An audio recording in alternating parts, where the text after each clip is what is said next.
Hey, good afternoon, everybody, and welcome to our forum for City Council candidates in Montpelier. I'm Joe Choquette with the Montpelier Rotary Club, and the Rotary is pleased to sponsor this event. We're also delighted that we have cooperation of The Bridge, and Managing Editor Cassandra Hemingway will be our moderator. Our timer is Donna Bate, a current member of the City Council and a Rotarian. And our audience questions are being fielded by Kim Bent, who is the president of the Rotary Club this year and with the Lost Nation Theater. So without further ado, I'll introduce Cassandra Hemingway, who will welcome our candidates. Thank you, Joe. Good. Hello, everybody. Thank you, candidates, for being here. Thank you to the Rotary Club for sponsoring this event. I'm Cassandra Hemingway, the managing editor of The Bridge. And this forum today is designed to give candidates the opportunity to share their views and explain why they think they should be elected. It is not a debate, so they won't be questioning each other. And before introducing candidates, I'll go over our format. We've asked the public to send in questions in advance, and we've used those questions to help develop the list that we're about to ask folks. We also are inviting questions from the audience who's here today, and we will be getting to those later in the program. We are asking people, if you have a question, to write it down, give it to Kim, who's standing up in the back. Please put your name down when you ask a question, so we can give you credit. We'll get in as many questions as we can fit. And the candidates have not been given any questions in advance. Each candidate will have 2 minutes to introduce themselves and make their opening remarks, and after that they'll have 90 seconds or a minute and a half to answer each of the following questions, and then another minute and a half for their closing statements. The moderator has the discretion to make adjustments if needed. We talked about our timekeeper, and for opening statements, I'm going to call on candidates in a kind of an interesting way. We're going to start with semi-alphabetical order, but in the middle we were going to cluster. We have 3 candidates who are all running for the same seat, so we will identify them, and the rest of the candidates are running. Sal Alfano is running against another candidate, Merrick Moden, who can't be here today, and Palin Khan is running unopposed.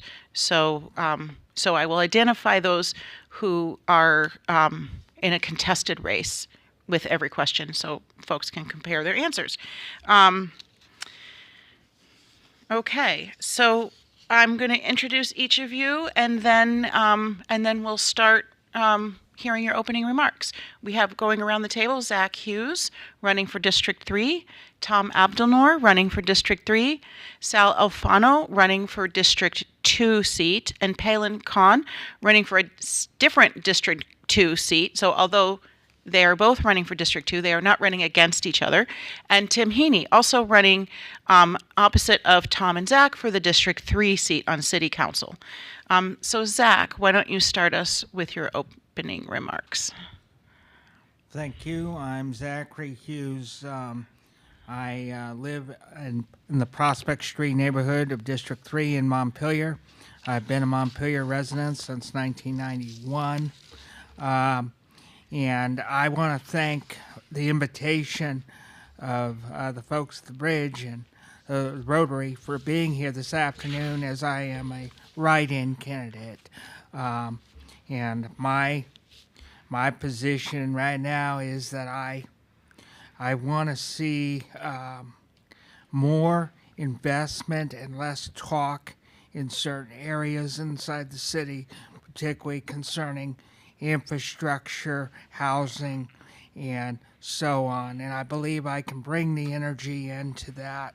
I also do a lot of work in social services, and I would like the council to be represented by someone who is out there on a daily basis and sees what's going on. And I also see this as an opportunity to elevate accessibility on the council as well. My hope is, in this run and any future runs, to promote all this. And I thank you. Thank you, Zach. The next person we'll ask to speak is Tom Abdelnour, and I just want to apologize to the candidates because I'm way off of the originally planned order, but we're going to do District 3 candidates and then District 2 candidates. So Tom Abdelnour is running opposite of Zach and Tim. Thank you so much, Cassandra. Thank you to the Bridge and to the Rotary for putting on this event. I'm the progressive candidate in this race. I'm running to serve on the council in a way that hopefully will be an extension of what I've devoted my entire professional career toward, which is standing up for working families and giving a voice to folks who have not traditionally had a voice in politics. A quick background on myself for folks who may not be familiar with me. I'm originally from the Northeast Kingdom, but I moved to Montpelier 6 years ago. I work for the Vermont State Employees Association, and in that role, I fight at the State House every day to ensure that these workers are getting the benefits, the pay, and are safe on their job in the way that they deserve to be treated. My background before moving to Montpelier was work in the office of Senator Bernie Sanders, work on President Obama's reelection campaign, and work for Senator Cory Booker in the state of New Jersey. And while I was excited to do all of those take all of those opportunities after I left law school, I did miss my home state, and was happy to be able to move back to my home state and move to this beautiful city of Montpelier. My goal is to make sure that the ability to live in Montpelier, work in Montpelier, build families in Montpelier, and build careers in Montpelier is something that more young folks like myself can take advantage of, that they're able to afford to be here. I think it's crucial that Montpelier not just be a playground for the rich, but it's a working, thriving community that we can all enjoy. Part of that as well, and I'll speak to this in a moment later as well, is just making sure that seniors have the ability to stay in our community. Montpelier should not be a place where folks are having to leave because of an affordability crisis, and that'll be at the core of what I'm doing if I'm lucky enough to be on the council. Thanks so much. Thank you, Cassandra. Tom. And Tim Heaney, also running for the same seat in District 3. I'm Tim Heaney. Grew up in Montpelier with my 9 siblings and went all the way to Burlington to UVM, got a degree in economics at the University of Vermont, and came back and had the great privilege in life of being able to work with my dad for 16 years, which was really was a great thing. My career in real estate brokerage has been interesting for a small town practice. We've created a fair amount of housing since I joined my dad in '81, including helped him with the Independence Green Freedom Drive neighborhood.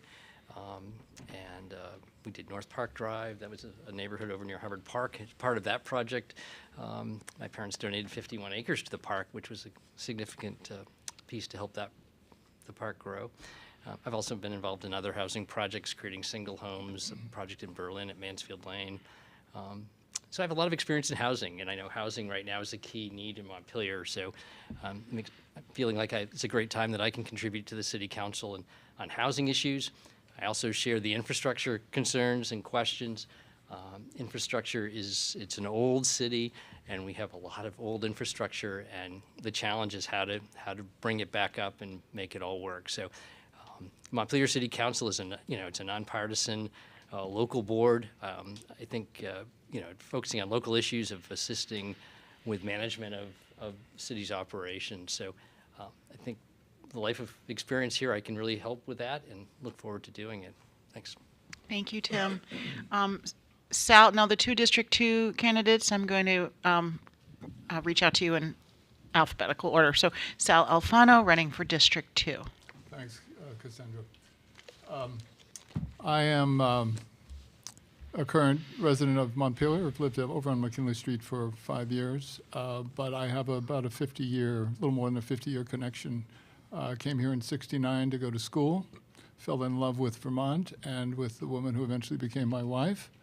We spent almost 30 years in East Calais, raised a couple of kids, and then my job took us to Washington, D.C. And the first chance we had to get back was 2017, and we didn't think twice about that. Serving on the council has not been a lifelong dream of mine. I was really recruited by my neighbors, but the issues are engaging to me. I worked my way through college as a carpenter, eventually ran a construction company in the 70s and 80s, and started writing for magazines aimed at general contractors in the professional housing industry, residential mainly. And that job is what took me to Washington, D.C., where I was the editorial director of about a half a dozen magazines aimed at that audience. So, I have experience that I think can contribute to the issues that we're struggling with. The housing issue really attracted my attention, beginning with really the decision on the Country Club Road. And I just think that I'm the kind of person who does my homework. I'm thoughtful about issues. I have experience in business. I have experience with budgets, managing projects and people. And I think I can contribute positively to solving some of the issues that the council will face in the next year. Thank you, Sal. Now, Palin Khan is also running for District 2, but just correct me if I'm wrong, Sal, you are running for a 1-year seat, right, and Palin is running for the 2-year seat. So both of them will appear on the ballot separately, and Palin is currently serving on City Council. Thank you, Cassandra, and thank you for Bridge, Rotary, Donna, and Orca Media for this opportunity. I moved to Montpelier in 2017 from Turkey. 6 years ago, I came here leaving everything behind. And when I say everything, really, I mean everything. And I celebrate my 40 years old birthday here. And when I blew the candles, I had only one wish: luck to myself, because I had to restart everything from scratch. And I thought, how can I do this? And I started volunteering because I just want to be part of Montpelier community. While I'm volunteering, I learned a lot of things, lots of issues. Then in December 16, I was appointed to the City Council, and I've started public gatherings, listening sessions, and so far I organized 2 of them, and I'm planning to do more after the election. And in City Council meetings, this listening session, I kept hearing same very 3 important issues: infrastructure, affordable housing, and renewable energy. And because of my background being immigrant, and when I talk to people, it comes up, right? And, why can't we have a more diverse Montpelier? What can I do about it? So I am running to make a difference in these issues. And also, I'm already doing, but I'm ready to listen more people and try to be their voice at the City Council. Thank you. Thank you. Okay, let's dive in. We're going to start by talking about budgeting. That's something I'm sure everybody on City Council hears about.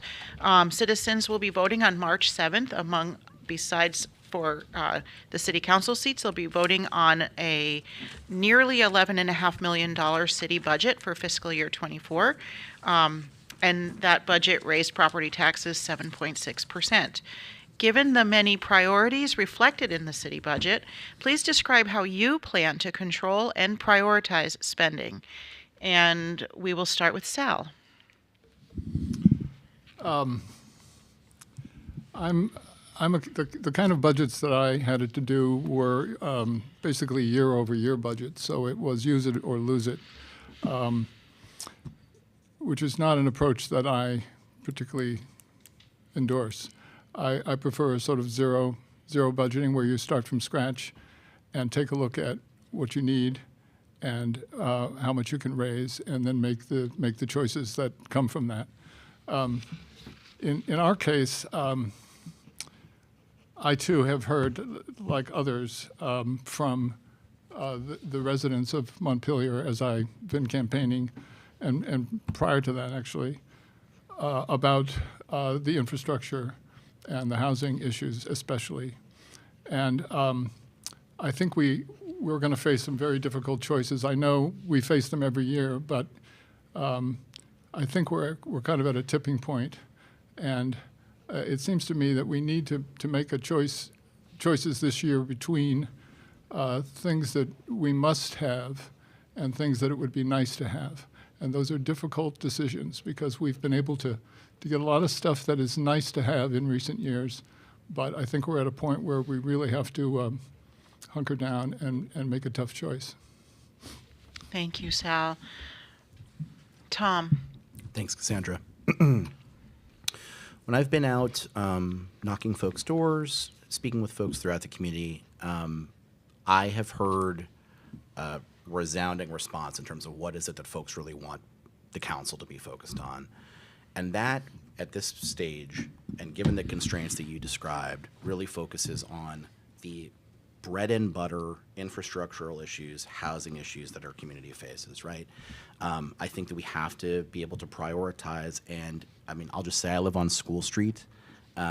School Street at the moment is a bit of an infrastructural nightmare. In addition to all of the well-publicized water issues we've had, at the moment on School Street, there is a pothole there that, as I said the other night, I think could easily swallow a VW Beetle at the moment, right? So we're dealing with massive, ongoing, serious infrastructural issues, and we're dealing with making sure that we have a community that's able to accommodate the folks that we want to be a part of it. And I think that's really key. We need to be budgeting in such a way and spending our resources in such a way that we're going to be building up our housing stock, right? Because as we've seen, people are already feeling the pinch from our current budget, and the only way we're going to keep taxes low while meeting our priorities is to raise that housing stock. And I'm sure we'll have more questions to talk about housing. We certainly will. Tim, and just to back up a little bit, Sal was answering from District 2, Tom running for District 3, Tim running for District 3. Yes, so budgeting, it's a marathon process every year, and I've watched it from the sidelines, so if elected, it'll be interesting to get more detail.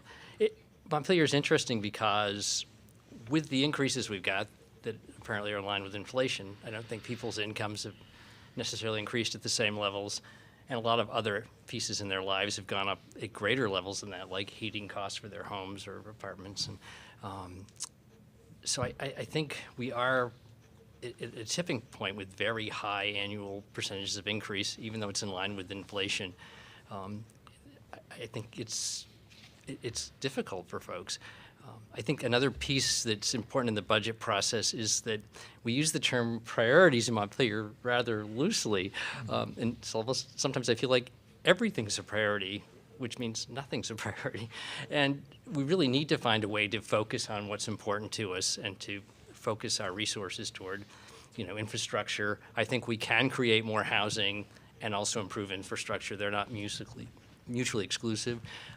I think we can also still manage our social programs that we need to. So I'm feeling the budget process will be an interesting learning experience, and it's just going to be an interesting piece to learn as we go through. Thanks. Thank you. Zach, for Well, District 3. I think everyone sitting at this table can agree that on all this, pretty much. And I just, it's a challenging process. I've also sat on that sidelines like Tim and others here, and I was moved by a constituent in District 3 who was frustrated at the water rates being raised, and it got to me. And I'm looking forward to a process too, and I think there are going to need to be a discussion of priorities. I think for too long we've kind of bounced things around a little bit and tried to do things, let's bounce it over here. But I would be challenging, the city, I would say we need to invest in something like more restrooms. That's one thing, I look at it from a tourist point of view, from a general public point of view. I'm not looking at it from the homeless point, even though I am on the homeless task force, but that bugs me.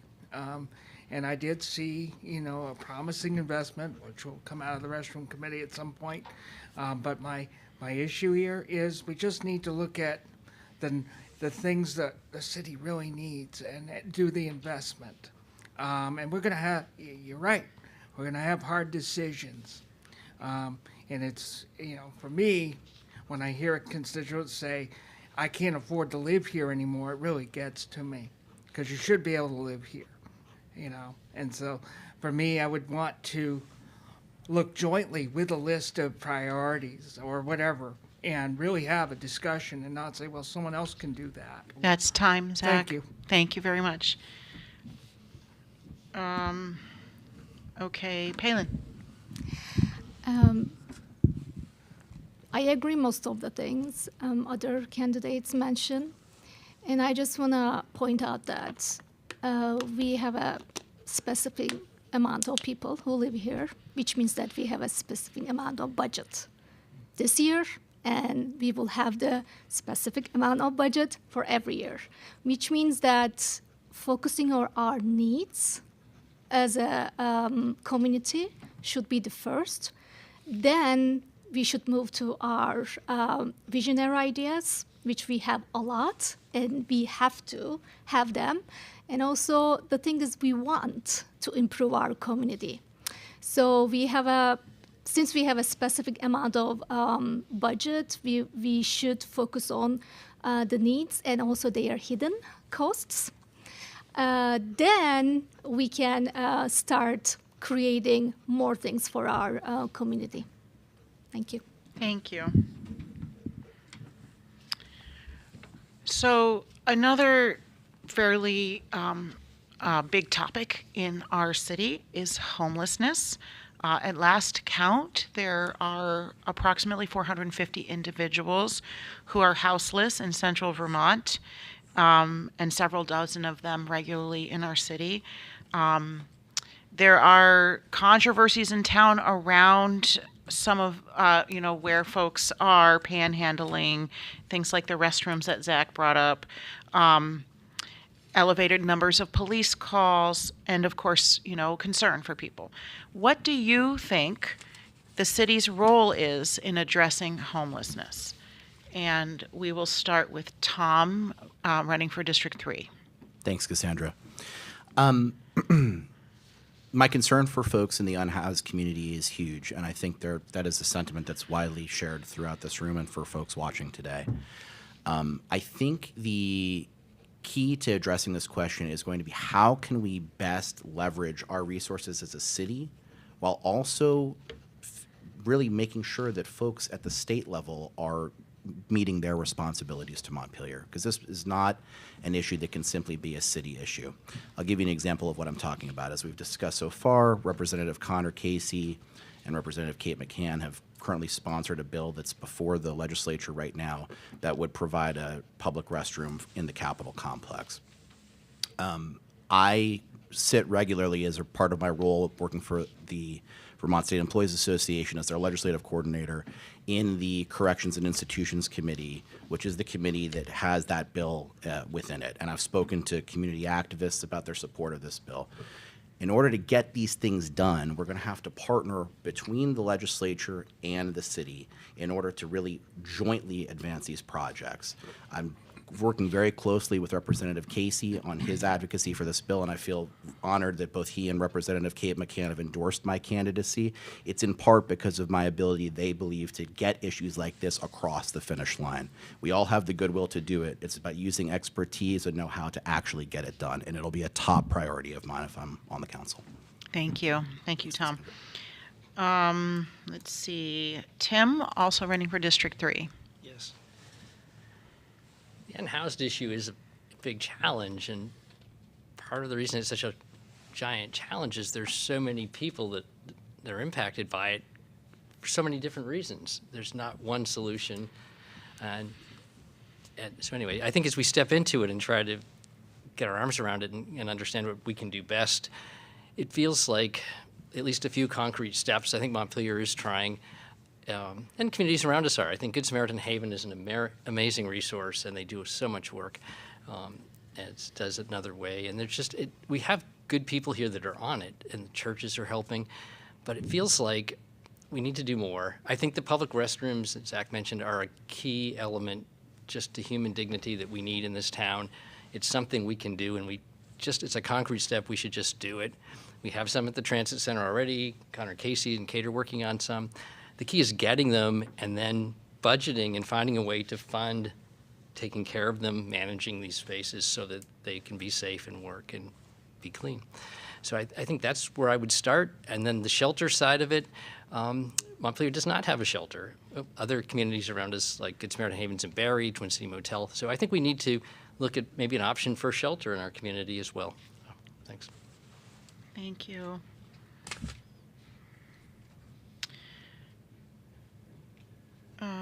Sorry, I lost track of. Did you answer this question, Zach? I think you're next on the list. Zach, running for District 3. I probably won't answer we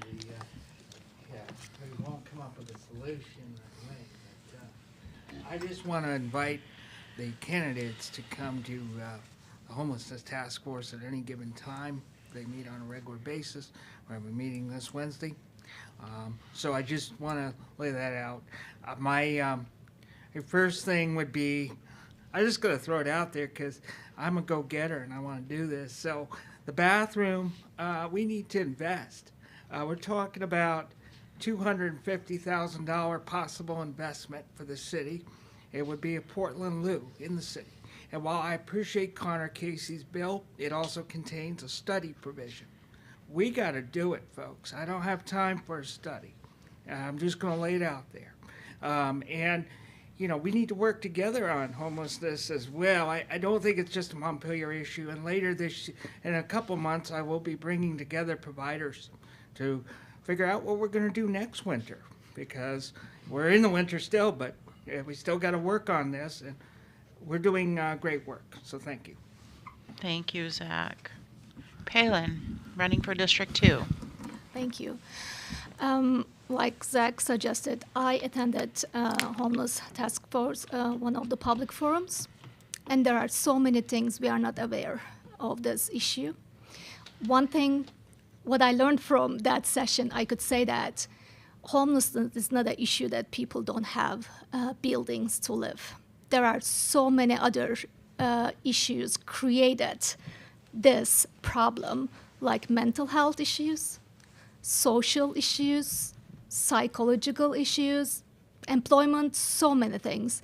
That's why it is like a iceberg, right? We only see people outside the streets, but deep down, there are so many things that we should do and we should solve as a community, which means that city should collaborate more with experts, with other NGOs or associations which are already doing this job. Then we can create our plan. Now, as far as I observe, we are only talking about creating more buildings, but it is just the tip of the iceberg of the problem. Thank you. Thank you. Sal, running for District 2. 1 year term. 1 year term. I agree with everything everyone has said. I'm looking for things to add, and I think maybe I have one or two, but I think people experiencing homelessness are there for a wide variety of reasons, and we can't address them all alone. I think we really need to ask, I think, first of all, the agencies and the people and the committees that are actively dealing with the problem, what they need most, and then see how much of that we can provide. But as a city, I think we can only do so much. I think we need to cooperate with state government as well. I think together we need to solve that problem. I agree that that housing isn't the only solution. There's a lot that needs to be dealt with, but I think housing, any housing plan that we come up with should address housing the homeless, sort of a housing first approach, which has been successful in a lot of places.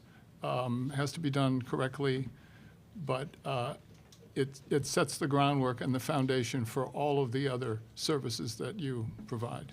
So that's a good place to start, I think. Thank you. And that's a perfect segue to the next question, which is about housing. all the folks running for local office have pointed to housing as a pressing local issue, lack of it and lack of affordable housing. How will you use your position on City Council to address the growing housing crisis? And we will start with Tim, running for District 3. Okay. So housing, at the moment in Montpelier, there are a number of exciting projects at different places along the way trying to happen. So, people are probably familiar with, there's a couple on Northfield Street, including Habitat for Humanity has one. The Stonewall Meadows project seems like it's pretty well along, and that could be coming online soon. The Age of Zorzi property, Doug Zorzi and Alan Goldman, I think, have ideas for that property. And of course, the Country Club Road property that the city recently acquired is a big conversation point for housing. So being a member of the city council with all these projects happening, it will be, I think any of our role, if we're there, is just to support, to make sure the conversations happen. It happens at a lot of different levels at DRB and other levels. It's not city council, so we won't be necessarily at the hearings for these projects as they happen, but we can provide support. I think for any of them to happen, that virtually every one of them, there's going to be infrastructure that's needed, and I think part of our role on the council will be to be there to talk about how do we get the water and sewer lines to those areas and utilities so that this housing can happen and our community can grow. Thank you, Tim. Zach, running for District 3. I still think it's going to take, how would I use my position? It's a collaborative approach with others, and we do have projects in the pipeline, as pointed out, and there are more coming online throughout. And so I think it would be a collaborative. I've always said it's a collaborative process because you can't do this alone, and the more we have you could have a house, but you have to have more with it, and I am impressed with some of these projects we've been able to complete, certainly, and I'm looking forward to more. But I think it's a collaborative effort from everybody, including the voters. Thank you. Thank you, Zach. Palin, running for District 2, 2-year term. Yeah, thank you. So my approach would be first having current and trustworthy data. So when we were listening to Al's Land Country Club project, I asked the same thing to those group who made the presentation. By the way, they did a great job. So what are the numbers for, how much house we want to have, right? And how much this project will solve that housing. So I've tried to research. I couldn't find any data for this issue. I think we need to work through numbers. Then it will give us a clear vision what we want to achieve. And I also checked like a projection on Montpelier and how the living will be here. And the report is on the city's website. And there is an item, net new jobs.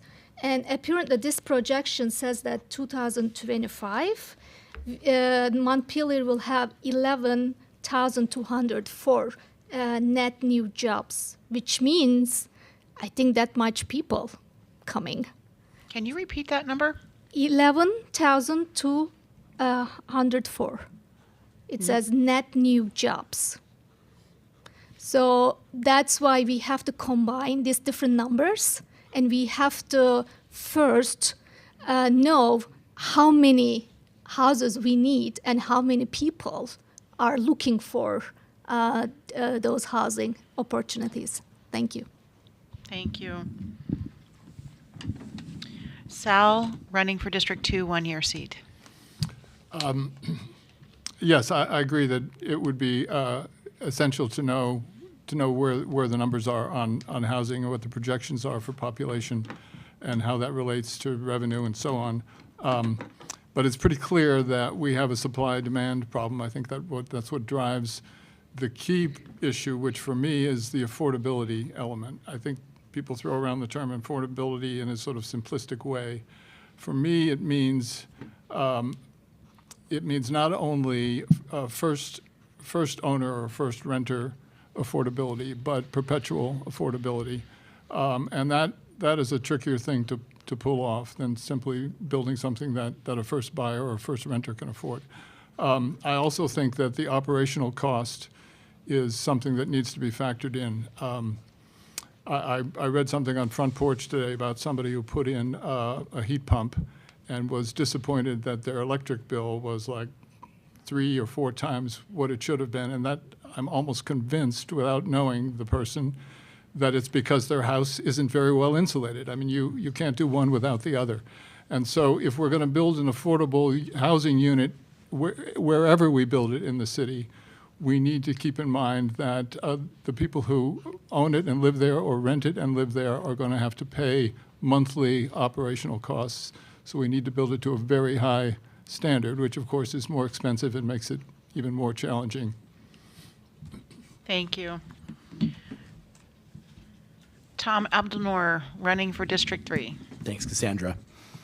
So as I said, when I moved back to my home state of Vermont and when I moved to Montpelier, I would have loved to have become a homeowner, but I just couldn't afford it, right? So for now, I rent. And the reason I rent is, to be blunt, at the moment, the real estate market, the prices in the real estate market in Montpelier are out of control. So I think in order to address the housing crisis we find ourselves in, we need to be addressing it in a holistic way that looks all the way through the range of housing that we hope to build. It's going to deal with addressing the issue of our unhoused population, as you spoke about before, Cassandra. It's going to deal with allowing renters to have attaining home ownership in Montpelier be a realistic prospect, to build families here, to stay here, to build their careers here. And we've spoken about some good ideas. There have been some great work done by organizations like Downstreet and VHCB, and there have been some intriguing projects. There is one thing I think is perhaps an untapped resource that we should look into. So the state of Vermont right now has seen a huge portion of its Montpelier workforce transition to working from home and telecommuting. Right? That means there are these huge unused spaces of state-owned property within the city that we really have to explore utilizing for our own housing needs. And I think this is, again, another, I'm going to sound like a broken record on this, it's an issue that's going to require collaboration between the folks in state government and the folks in city government. And so I think we really need to partner with the state and make sure that it's meeting its responsibility to us as the capital of the state of Vermont, and we're using that resource to address this problem. Thank you. I have this fancy chart to make sure I got everybody, but I'm not, did everybody answer that question? Okay. Okay. Let's see. Okay, so related to housing, I want to talk about the city's purchase of the former Elks Club on Country Club Road. It's now being called the Country Club Road property. And this question comes from Nat Winthrop. We have several of these questions came from the public who emailed them into us. And he asks, and this just warning, it's a multi-part question. Whether or not you supported last March's bond to purchase the former Elks Club property, do you favor building affordable housing there? And do you see that property having potential to be a legacy for future generations? If so, in what sense? And if not, do you favor reselling the property? And I realize it's multi-part, so I can ask it again as we go through. So we're going to start with Zach, running for District 3.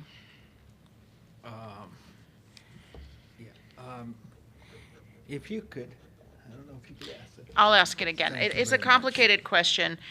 The bottom line is, do you favor building affordable housing on the city-owned Country Club Road property? And do you see that property having potential to be a legacy for future generations? I see the property being a legacy for future generations. I do not favor reselling the property because it has potential to it, which will again require some collaborative efforts with the community and continue to get their input. I don't think, I think if housing is a thing that we need to do on that property, I would certainly be in favor of it. I'm a little concerned about the rec center being moved up into there because of accessibility, which is a platform in my campaign right now. So I just want to lay that out, but I'm in favor of, as I said, the legacy and not selling it. Not reselling the property. Why would we do that? Thank you. Thank you, Zach. Sorry. Palin, running for District 2, two-year seat. Thank you. So after listening to the presentation of this project and also checking all the reports, the project shows us 3 different plans, and I am more like having both housing and recreation center. So they call it like test, right? Test A, test B, test C. So it sounds more better approach for our needs as a community. But again, in that night, I asked the same question. Do you have any statistic? When we build houses here, will we be able to provide affordable housing? Will we be able to solve, housing issue? There was no specific answer for that. That's why first we need to really, really create a very specific budget, because every day when we start talking about this project, somehow all the hidden costs make the budget higher. So we should be careful about it. And for the reselling or keeping it, I will go and listen to District 2 people, because my job as a city councilor, and I think all city councilors' job, to represent our district people's perspective and bring those perspectives to the city council. So whatever they want me to bring to city council, I will do that. But for me, very clear budget, very specific budget is important to decide to do anything with it. Thank you. Thank you. Sal, running for District 2, one-year seat. I did support the purchase of the Elks Club property, although I must say that at the time I was thinking of it mainly as a site for recreation, which is how it was initially presented. My understanding was that the rec committee was kind of at its wit's end trying to find an alternative. The Elks Club was perfect because of the open space, the existing building, and so on. When housing was added to it, it significantly complicated the process, and we're now involved in a planning process that is likely to take quite some time. But I think we absolutely need to do that. What worries me, though, is that I mean we need housing soon, and I don't think we're going to get it soon at the Elks Club, no matter what our plan is. There's infrastructure has to be built long before we can break ground on a house, and I'm worried that that we will compromise funds that we need to take care of infrastructure and housing that's available in other places, such as downtown and some of the other projects that have been suggested.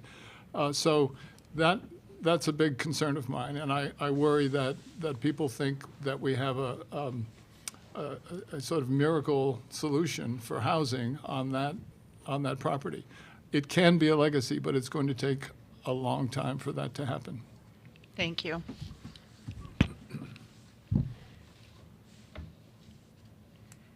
Tom, running for District 3. Thanks, Cassandra. I think the question within it contains something that I think is an important thing for us all to consider when we're thinking about this issue.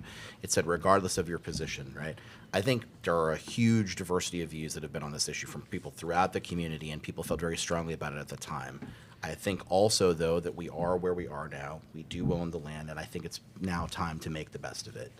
I will say with regard to recreation, I do think that pouring up to $3 million into an antiquated rec facility is not the way to go. I think we should look for other uses for that space and see how we can best address recreation at this property. And I do think that it's essential that we, in any housing that goes on there, are presenting a group of housing projects that are of mixed income, right? So we're having rental properties, we're having condominiums, we're having a range of housing options that are available in anything we do there. And I don't think that the Country Club Road property is the silver bullet to addressing our needs with housing. I don't think any one project will be, but I do think that it's very possible that it could be a key component of a broader strategy moving forward, using all of these different strategies that we've talked about so far. So I think we need to make the best of it now that we have it. Thank you. Okay, Tim. Yes. So the Running Country for- Club Road property is, like with Sal, one of the reasons I decided to run for city council. It's an interesting process to watch. It wasn't a priority for the community, but it's come in now. We own it. It's bumped ahead of a few other things, it seems. And it's a neat challenge. I think it's a property that, it's a beautiful property. It's an amazing asset. It will be a legacy for Montpelier without any doubt.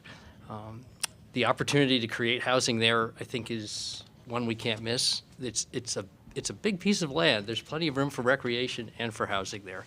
And the key is we haven't done our homework yet. We haven't, usually in this process it would have happened sooner. People would have done the engineering, done assessments of what's it going to take to get the utilities there. Is this street going to handle housing and or just general uses? How much traffic will Country Club Road take? Or do we have to make other accommodations? So there's a lot to know that we don't know yet.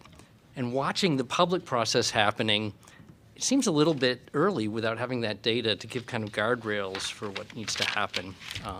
Montpelier also needs to do master planning, and that's evident with this Country Club process. So I'd like to talk more about that later. Thanks. Thank you. So this is maybe a good segue to talk about infrastructure a little bit. Tom, you mentioned School Street, which was the site of one of several water main breaks in the past year. I think everyone here is probably aware the city has a 50-year plan where it's gradually increasing water and sewer rates to help fund replacement of water mains. Should the city spend more in the future than it has been up till now on replacing water main pipes and street repairs? And for this question, we're going to start with Palin. Thank you. If our budget allows, yes, definitely. Because it is the most important need of our town. That's why we have to make it our priority. But again, when as a city we decide our annual budget, there are so many things we have to consider as a community. And we should make infrastructure one of the top issue, then plan other issues accordingly. Because every time, whoever I talk to, they always tell the same thing: our streets, potholes. And a couple times I raised this request at the city council too. Please, say this: when will our streets be repaired? How can I learn? Is there any plan that I can find out? Yeah, it is our one, maybe for a long time only, a priority. Thank you. Thank you. Sal, running for District 2. I think if we can afford to, yes, we should try to catch up. I'm not sure exactly how it happened or even exactly what happened, but we seem to have fallen behind on the infrastructure plan. I think the pandemic had something to do with it, and I think even though the ARPA money, we used ARPA money to replace that, we lost a year or more just of activity that we haven't been able to make up.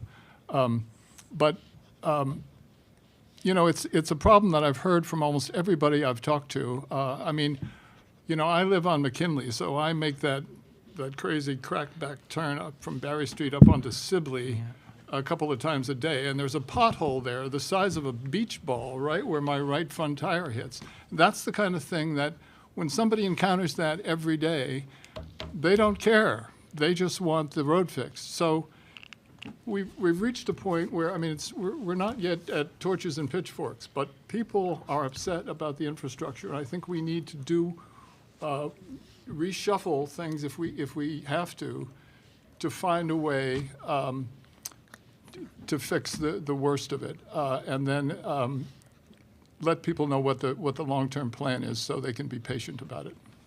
Thank you. Tom, running for District 3. Thanks so much, Cassandra. As you said earlier, as somebody who lives on School Street, this is an issue that quite literally hits close to home. And I would just say, I think an essential part of addressing our infrastructure needs has got to be that we have got to stop playing catch up, right? I think we are going to be throwing good money after bad if we are not making a significant investment to address this issue and get ahead of it a little bit so that we're not constantly responding to one crisis after another.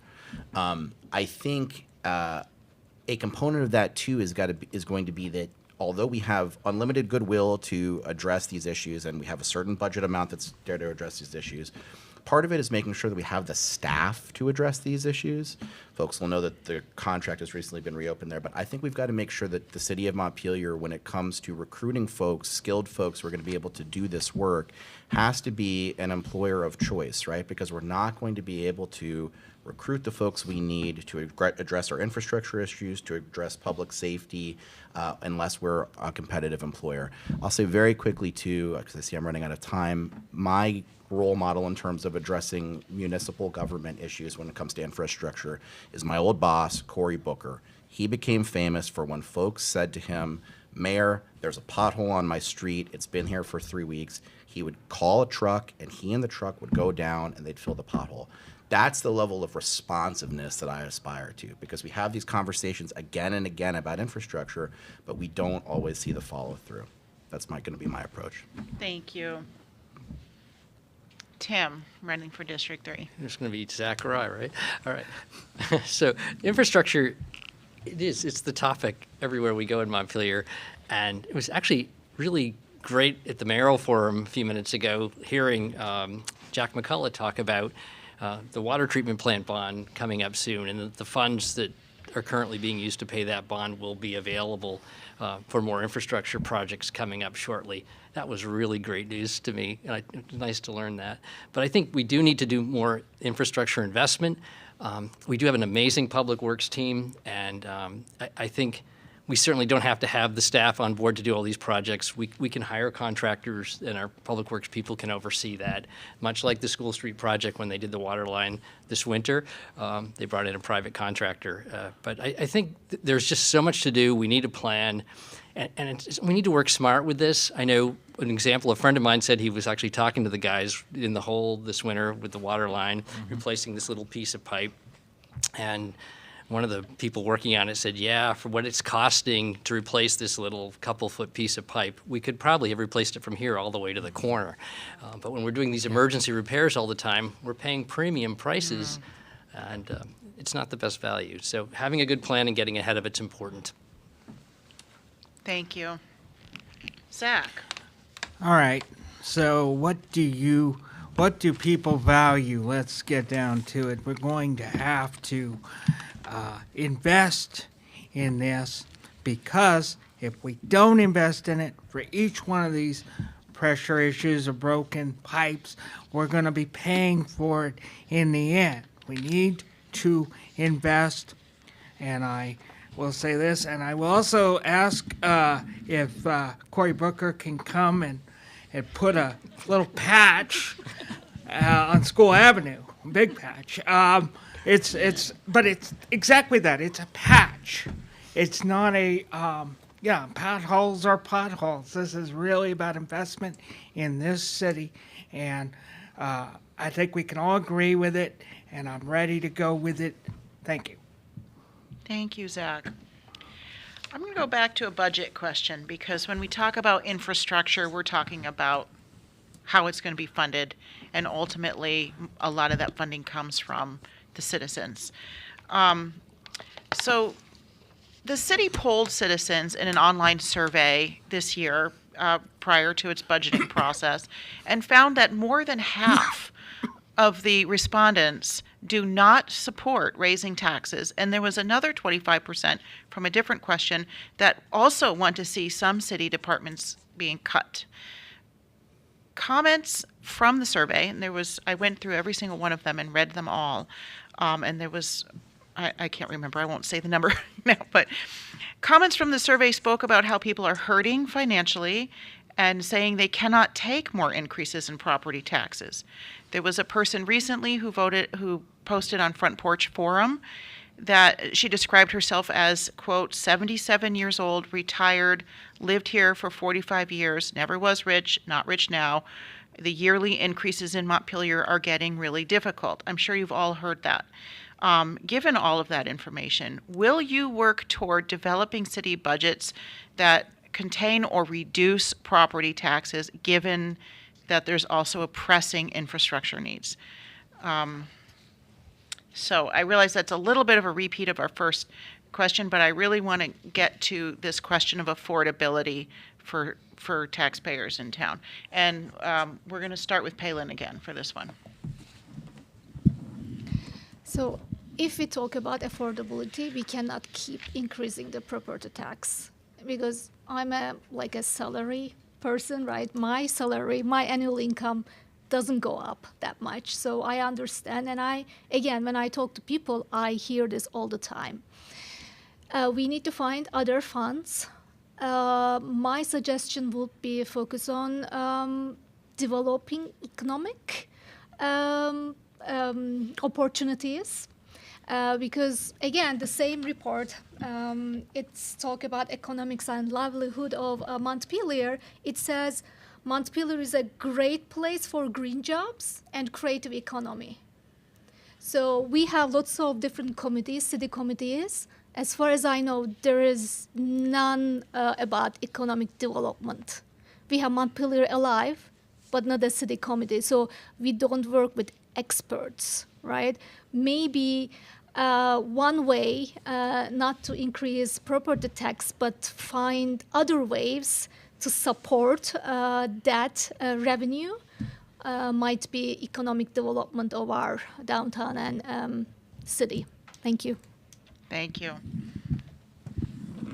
Zach.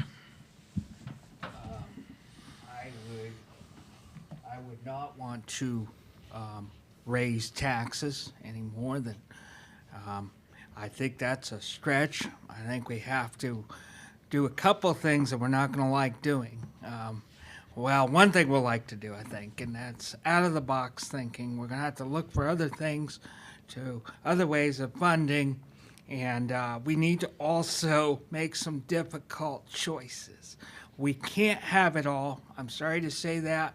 It's really going to get down to this because, while it was nice it's not nice when the taxes go up, but these things cost money.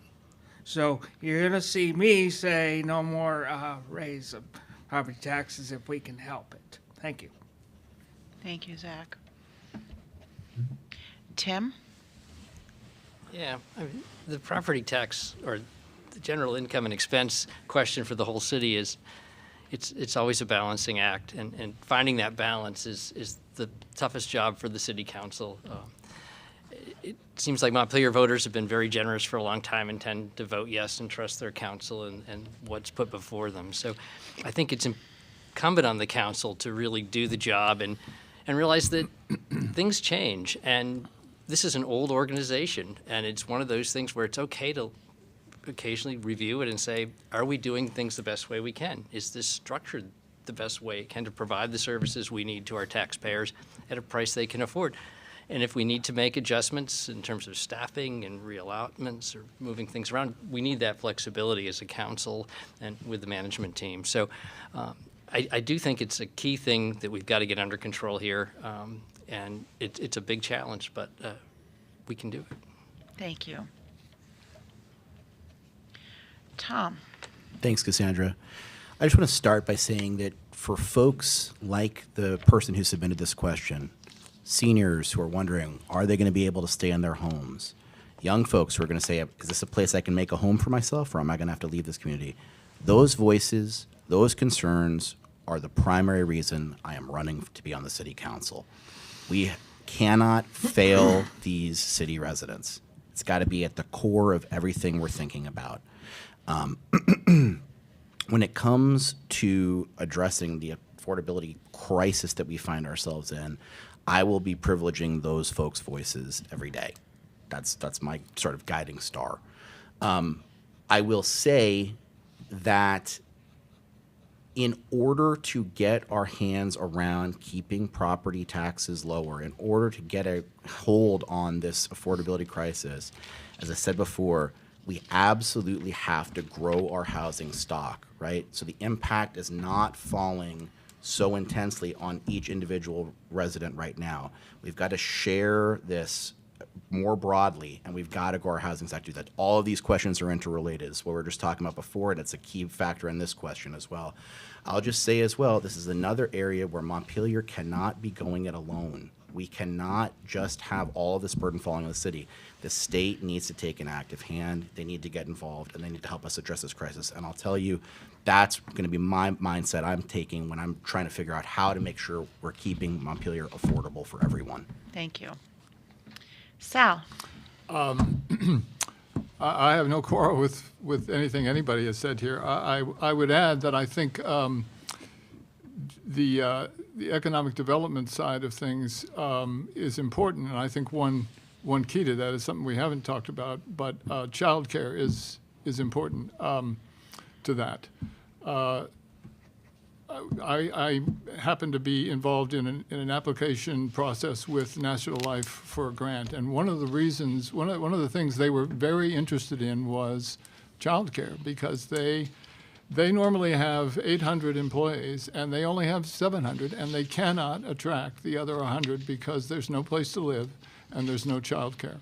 Unless we solve all of these problems together, even in a small way to start, we're going to get nowhere. There's too much interrelation among all of these things that we need to do. So we start with a zero budgeting process. I think budgeting to inflation doesn't really cut it. Not everybody's paycheck goes up every year the way inflation goes up. So we've got to look. I know that the council looks hard at the budget. We have to look harder. And the decisions are difficult. I think they're going to be even more difficult. But unless we make the right choices, nothing's going to change. Thank you.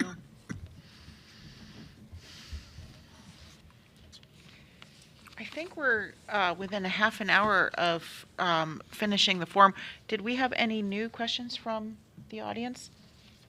I have a couple that we didn't get to in the mayoral forum that I thought I would bring up now.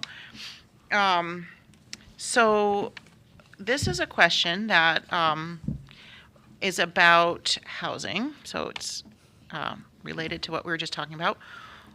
I'm going to say it how the person wrote it. And I think, and then if we need to clarify, we can clarify. Would you consider dedicating most or all of new housing to people working in the city or moving from other parts of Vermont? And I believe the person who asked the question meant that as opposed to prioritizing people moving from out of state.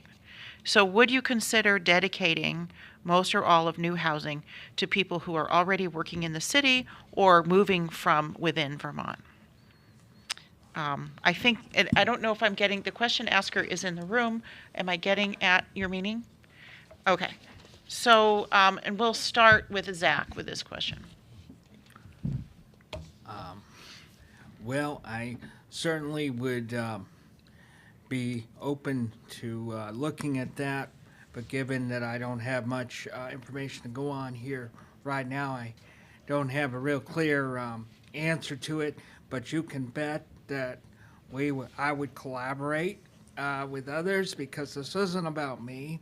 This is about you, the citizen of Montpelier. So my answer may not sound clear, but believe me, we'll collaborate and figure it out. Thank you. Thank you, Zach. Palin. It's a good question. And I think we should start providing enough housing to our community members first. Then we are a very welcoming community. I know it from my personal experience. So we can move to incoming people, like people who live in the city or coming from other places to our state. Then maybe we can create 2 or 3 stage plan about this. But we should first solve our community issues. Thank you. Thank you. About housing. Thanks. Sal, I think it's a great idea. I don't know if it's legal to That was my question. to do that. Tom's the lawyers.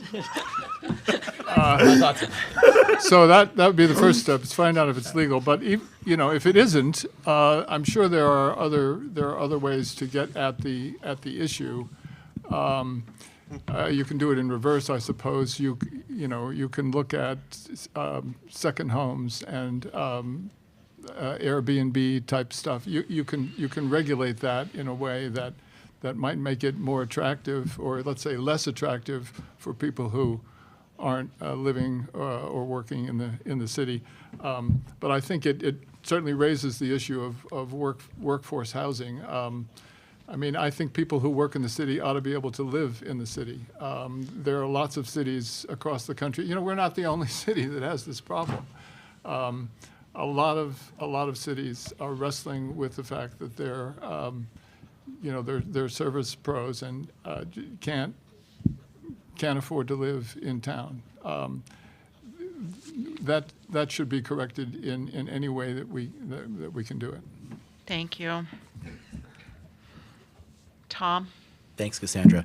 I really appreciate the question. I think I'm going to answer it in a bit of a roundabout way and say that I think that given the current situation we find ourselves in, we are already in a situation where we're forced to address the needs of our community right now before we're able to be an attractive option for folks to relocate to, right? So if you're somebody who's from out of state, if you're somebody who's considering moving to Montpelier, you may see the state of our real estate market where the realty prices are out of control, where the rental market is a disaster, and that may prevent you right then and there from ever being able to make the decision to come and live in Montpelier. So I think that's not a place where we can afford to be as a community. As I've said, I think unless we grow this community and grow it in a way that's providing affordable housing for folks, where the burden is always going to be higher on the folks who are here right now. So we have to get our hands around this issue if we're even going to be attracting in folks from other places. So yes, I think we have to be very, very concerned with how it is for folks here right now. But I also think that if we're going to succeed and grow as a community and get the economic development progress that we're all talking about here, get a revitalized community, we can't just look for the folks we have here right now. We have to be looking at folks out of state, new Americans, growing our refugee population that's here. We need to be drawing folks in. So I think it's both meeting our needs at home, but also being an attractive place for folks out of state. Thank you. Tim? It's a good question, and there are ways to do this. We can make a positive impact doing it. I do kind of think about fair housing rules and how far we can go with some of the restrictions, but it would seem like it is legal to have income limits on housing, to create a housing with people up to a certain income can live there. Employers could be contributing to creating housing, so if National Life, Union Mutual, Vermont Mutual, Blue Cross, the city of Montpelier wanted to help create some workforce housing, they absolutely can do that and give a priority toward their employees to living there. There are ways to do this, and it's kind of exciting. It'd be fun to work on. Thank you. Okay, this question, this person, also in the room, Tom is asking about on the ballot that we're all going to be voting on March 7th. The city, and I may be goofing up the language, so luckily we have a couple council members here who can help me. The city currently has bundled all of the requests from organizations for funding into, I believe it's into the budget, rather than naming them one at a time. So the person is asking, why is it that when an organization wants money from the city, and to be on the ballot, why can't they be listed individually? I'm not sure if that's a question you've considered as a candidate for city council. They can be, but they have to do petitions now. They have to petition now. So, for example, Kellogg Hubbard Library is listed individually because they petition. They go out. They have to be excused by the city council, Okay. just so everybody knows the rules. So I'm not sure if that's enough of an answer. We can go around, and if you'd like to answer the question, go ahead. It might be one of those questions you know more about once you're already on the council. Yeah, I mean, I'm happy to take a stab at it, Cassandra, and just say that in general, I trust Montpelier voters, and I trust them to make good decisions when presented with individual choices. And so if there's a demand from folks to be able to consider applications for funding one at a time and individually, that's something that I would have no problem supporting. I think we've talked today about the need to make sure we're adequately making priorities, right? And I trust voters to do that. So if folks have a desire to be addressing those on a case-by-case issue, I would support that. Sal. I would also support more individual listing of requests, even though it may become cumbersome. Or either that, or make the communication clearer about how the funds might be used when they're clumped together in an article. I found the article, I don't know which number it is, but the one that includes the money for Confluence Park. So, the council voted to postpone that whole project, and then there it is in the article as part of the total amount. So it's confusing to people. I'm not saying it was the wrong thing to do. It's just there isn't enough explanation as to how that money might be spent, and is the 600 for Confluence in there or not, and what happens if we spend it? And it raises a lot of questions that I think are confusing to voters. And so an individual item, yes or no, and you're done. So. And I just want to clarify, I believe the person is asking about outside organizations, not city projects. So it might be for yeah, example. it might be something. Right. I think the same thing applies, though. Right. Really. Yeah. Tim? I don't know. I think there was a lot of history around this issue, and I'm trying to remember it, and I'm not remembering. But it seems like I know there are some organizations that were part of the city's allowance or allotment for community fund, and then they're also on separately in addition to that. And it's just a matter of having voters understand what they're being asked for and who's asking, and are they getting more than one piece of the pie? But I don't know the answer to why they're not all on individual. So the allocations are bundled into the community fund, and so if somebody wanted to vote for some but not for others, they'd have to vote down the whole city budget as opposed to voting one at a time. I think that was correct. the background of the question. I didn't mean to interrupt you. No. Did you have more to? Okay. Zach? I would trust the voters on this matter to be able to.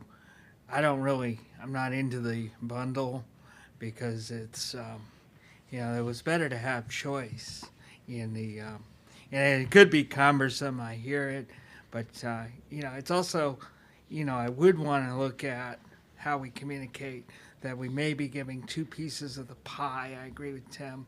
It's possible, because that's been an issue for me as a voter. I've struggled with, do we give them extra pie here when the others are, they can go out and petition, but it can be difficult.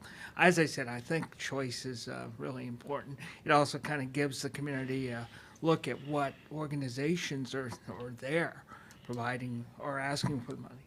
And nonprofits give a bang for their buck for this. Usually cities have to hire their own services in other states and counties, all that. Thanks.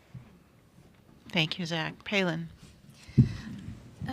I think for the clarification and communication and also inclusion issues, individual listings are better. If we think about people like me, right, English is not their first language, it will be easier to understand what they are being asked to say yes or no. Some people like me, we are citizens. Some people like Montpelier just approve that non-citizen voting. So there will be lots of people this year saying yes or no to the articles. So it is important for inclusion issues, I think, to have like very specific, clear individual listing.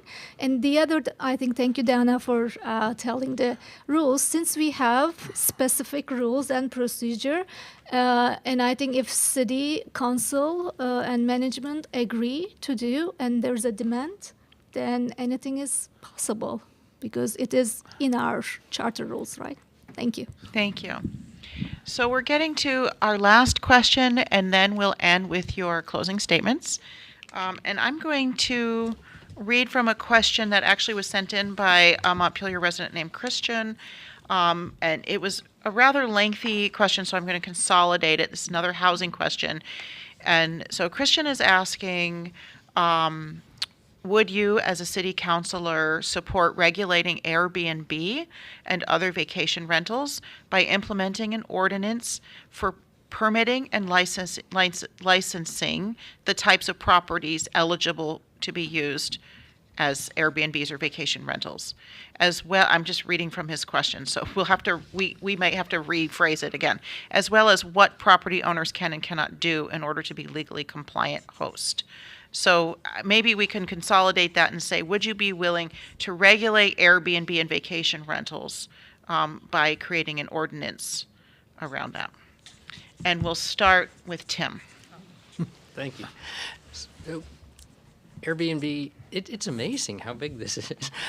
I do think it's something that's evolved recently, and at least in the big picture of life recently.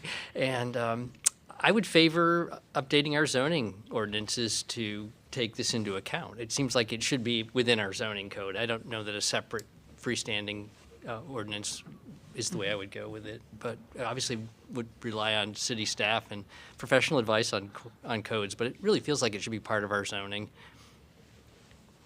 Thank you. Zach. At this point, I would want to have more discussion with the people who would be involved with this, and I would want to hear from the citizenry on this matter. I'm sure you've already heard on them, but I would want to hear about this before I would want to take a position, because again, this isn't about me. This is about you. Thank you. Thank you, Zach. Palin. Yeah, like Zach, I don't know the details, but I understand the request. So if it comes to city council, it will require collective leadership. So as a city council, there are like 6 people, right? We have to discuss, we have to learn the details. Who will benefit from this? Is it worth it to regulate rules? So that's why I need to know more details about it, but I'm open if it comes to city council to discuss and learn more, then decide accordingly. Thank you. Thank you. Sal. Yeah, I'm also open to discussing it. I mean, it's complicated because I think homeowners who have a part of their home that they're renting Airbnb are probably doing it to supplement their income, and to take that away or reduce it somehow doesn't help them, particularly if they're struggling to pay their taxes to begin with. So there may be ways to regulate it for non-resident investors who buy a building for short-term rental. I mean, short-term rental is really the question.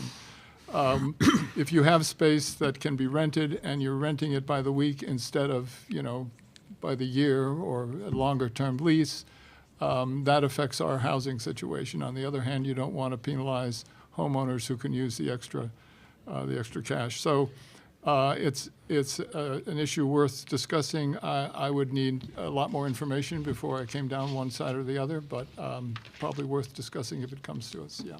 Thank you. Tom. So I think we're, to some degree in our conversation somewhere, making this a little bit perhaps more complicated than it needs to be. There have been questions from the folks in the room, and I'm sure there are people watching right now who are saying, didn't we just have a conversation about doing what we can to support folks within the community before we support folks out of state. And I think that Airbnb, if it's something that brings folks into our community as tourists, as people who will stimulate our economy, great. But those concerns can't trump those of the folks who are in town right now who don't have an affordable place to live. So the answer to what I consider regulating this part of our housing situation in town more than we are right now, yes, I would. I think we have to prioritize the folks in town who do not have an affordable place to live right now. Thank you. Okay, we have come to the time where you can make your closing statements, address anything that I didn't ask you. And we're going to start with the District 2 candidates. Again, Palin Khan running for a 2-year seat, unopposed, and Sal Alfano running in District 2 for a 1-year seat, who has an opponent who did not make it here today. So we'll start with Palin, and then Sal, and then we'll move to our District 3 candidates. Again, thank you, Cassandra, Bridge, Orca Media, and Rotary for this opportunity. Since mid-December, I'm serving at the City Council, and it's very supportive, friendly, and great learning experience to me. And that's why I want to run again and continue for a 2-year term. I will do very basic things: listen, ask, act. So I am promising everyone I will keep listening to people in my district and other districts too, and then bring their issues to the City Council and ask the right questions so they can get more information, more clarity, and they can hear their voices at the City Council even if they are not.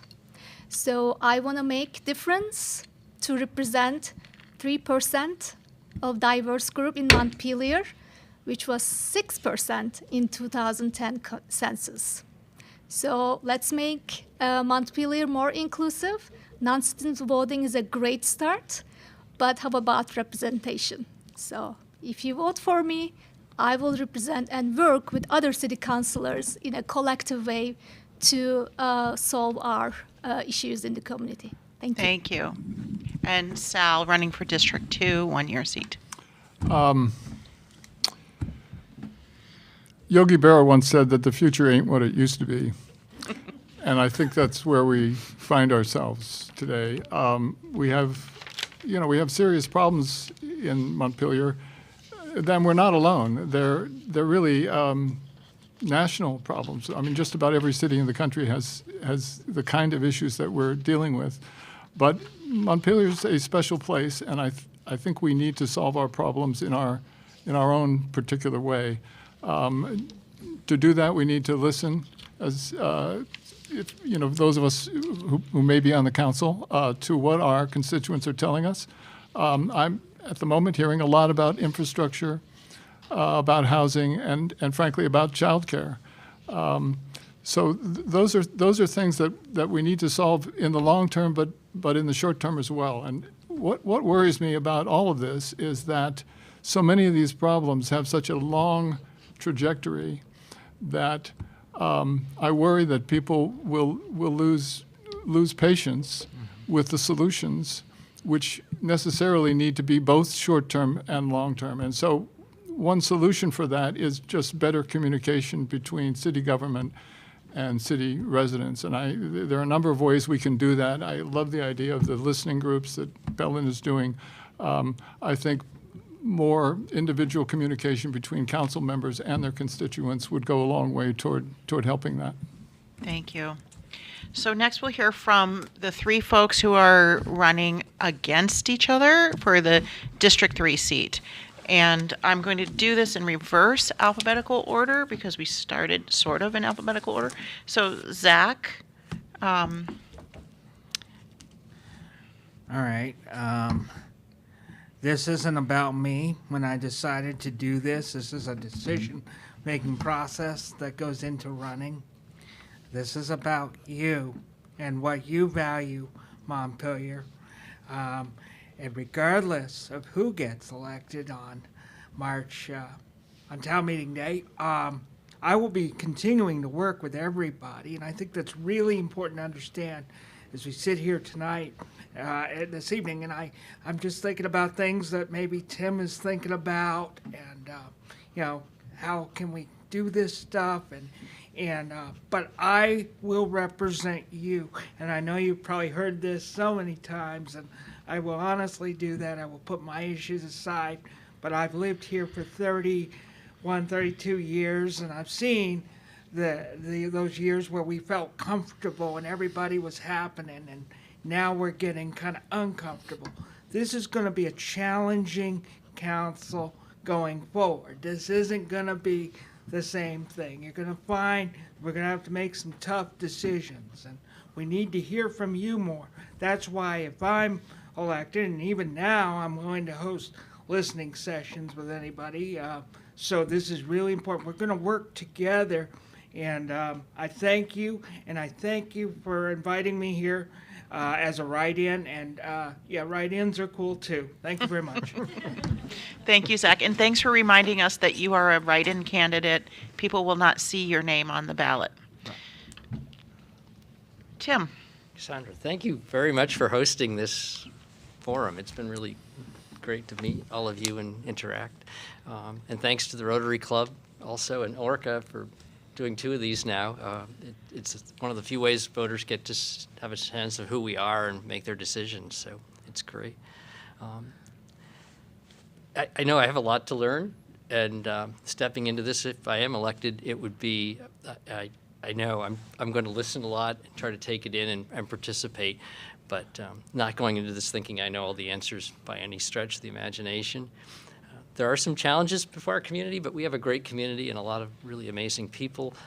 And I think if we get our priorities on track, we can do what we want to do. We can start working on our infrastructure issues. We really need to create more housing, and we can get that happening. And we also need to work on some other economic development and build our tax base in other ways too. Look at things like Bar Hill is a great recent example of incredible new investment in the community. They brought a lot of people into town. It's a really wonderful example of something good we can do, and we need to move ahead that way. So I think there's a lot of exciting things. I want to be part of it, and if you have questions, whether I get elected or not, feel free to give me a call. Thanks. Thank you, Tim. And Tom, our also candidate for District 3. Thanks, Cassandra. Thank you to the Bridge, Orca, the Rotary, everyone for putting this on. I think it's been a great forum. I'm going to take advantage of your suggestion to discuss an issue that we haven't had a chance to discuss much so far, and that is our climate commitment and our environmental commitments in Montpelier. I think it's absolutely essential that we follow along with now Senator Watson's proposal to get to 90% renewables by 2030, and I feel really frankly honored to have been endorsed in my candidacy by Senator Watson, by Councilor Lauren Hurl, by Lieutenant Governor David Zuckerman, folks who have made climate and environment a priority. And I think we'd be remiss if we didn't discuss it at today's forum in a little bit more length. I'll just say to folks out there who are watching, if you are a senior citizen who's wondering whether or not you'll be able to stay in your home because of the affordability crisis in Montpelier, I'm your candidate. If you're a young person who's wondering whether or not you'll be able to make your home in Montpelier, start a family in Montpelier, and live your career in Montpelier, I'm your candidate.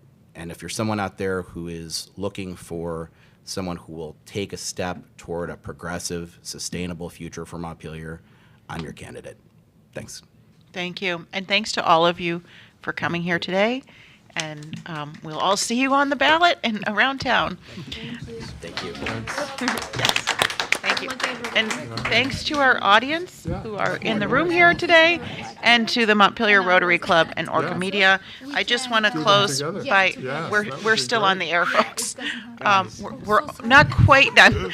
I just want to remind our people who are watching that voting is on March 7th, 7 a.m. to 7 p.m. in City Hall in Montpelier. And if registered voters who want to get an early ballot, you can request that mail-in ballot from the Vermont Secretary of State's My Voter page at mvp.vermont.gov. Thank you for joining us. Thank you very much. The hot mic problem.